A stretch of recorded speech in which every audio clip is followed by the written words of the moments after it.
guns. Y'all can have muskets. Yeah, we're okay with you having muskets.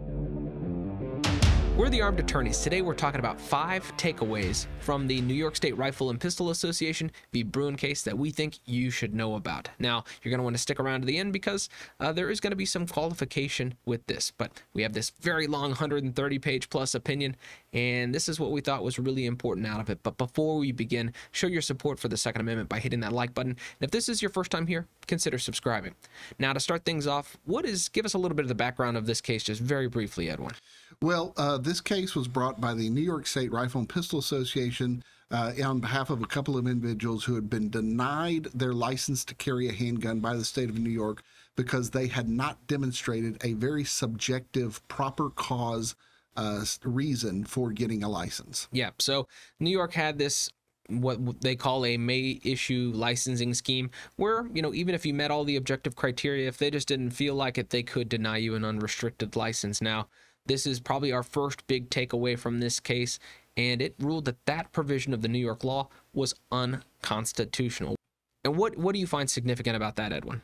Well, what is significant about that is that the New York courts had previously said that just wanting a license for self-defense purposes was not enough to show proper cause for getting a license, which of course in and of itself is an absurd conclusion, because why else would you need a handgun to carry outside of your house but for self-defense? And so this was a ridiculous conclusion. Fortunately, the U.S. Supreme Court basically said it was ridiculous, and they have put the other states that have a very similar may issue standard on notice that they better start revising their laws too, because there soon will be lawsuits to strike down those laws as well. Yeah, and I would say that's the second takeaway that we want to discuss, is that the court held that the Second and 14th Amendment protect the individual's right to keep and bear arms outside of the home for self-defense. And I think that's huge because on the backs of Heller and McDonald, which were limited, in the way that they discussed the law, they were very, very important decisions.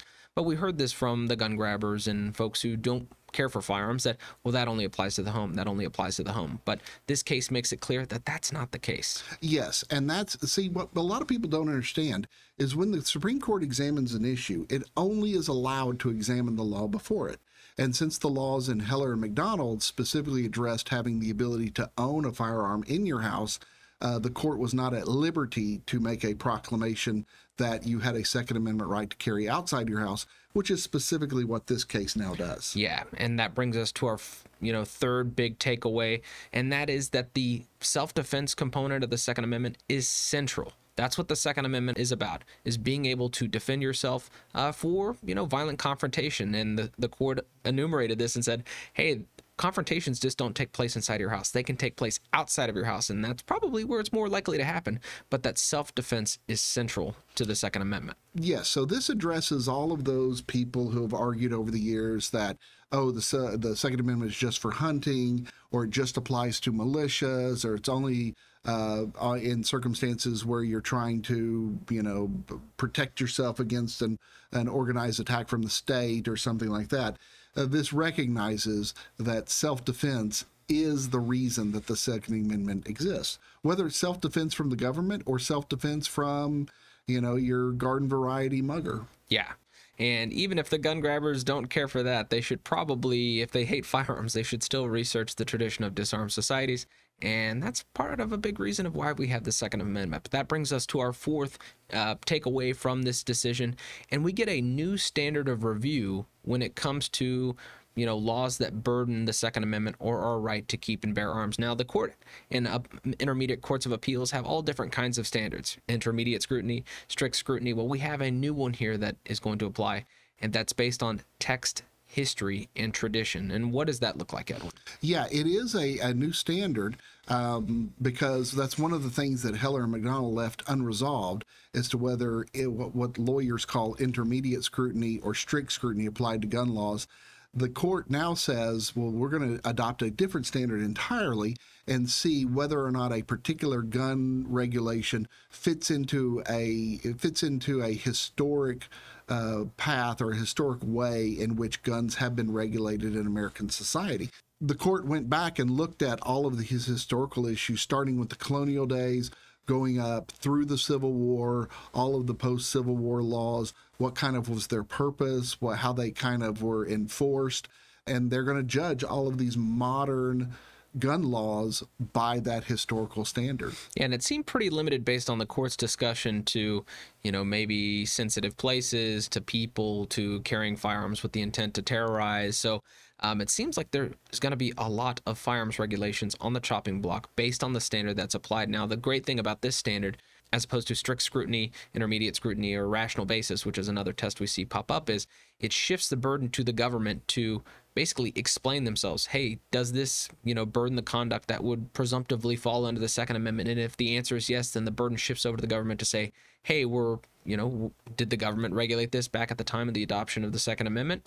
And you better have some justification for why this regulation is analogous and fits in to the scheme of the Second Amendment. I think that's a big hurdle for a lot of different jurisdictions. So hopefully we see a lot of these regulations, make the way of the dodo. But that brings us to our fifth takeaway, which is that the Second Amendment applies to modern firearms, not just muskets. Isn't that right, Edwin? Yes, and I believe that even the governor of New York yesterday in her press conference, where she was engaging in much gnashing of teeth and wringing of hands. Y'all can have muskets. Yeah, did in fact say that. Y'all can. We're okay with you having muskets.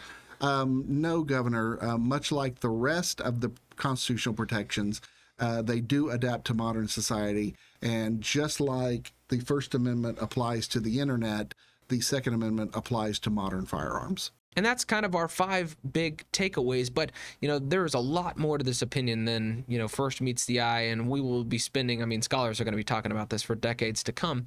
But I think it's important to note that things that could still be considered, reasonable regulation on the Second Amendment, the court does say that, we look at those historical analogies and what things could potentially be regulated.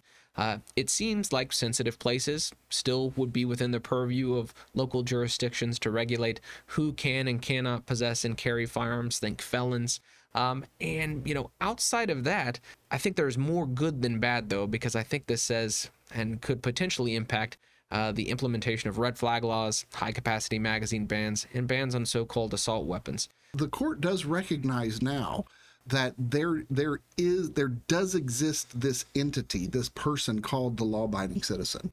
And so they're going to look at any firearms law that that adversely impacts the law-abiding citizen without any justification whatsoever. And so people who fall outside of this this theoretical law-abiding citizen, they can have their firearms rights abrogated, but the law-abiding citizen cannot. And I think magazine capacities are a great example of that.